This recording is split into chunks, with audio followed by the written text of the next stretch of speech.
কাল ছিল আমার জন্মদিন, আর সারাদিন হচ্ছিল বৃষ্টি।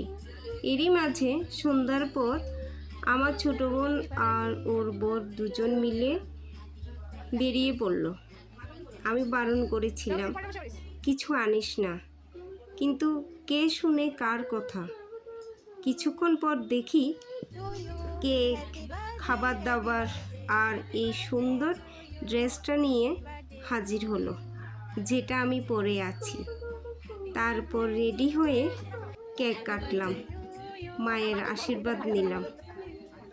আর এই পুরো ব্যাপারটার মধ্যে অন্তরাকে দেখুন, ও কিন্তু ভীষণ খুশি আর খুব এক্সাইটেডও ছিল।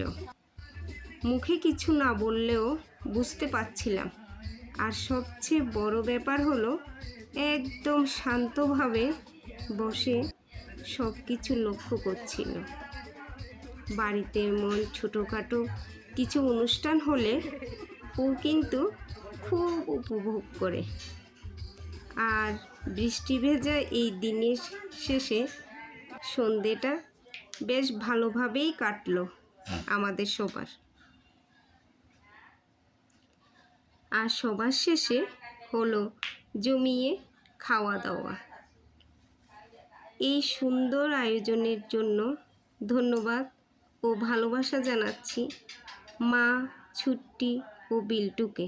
আর আপনাদেরও অসংখ্য ধন্যবাদ এতক্ষণ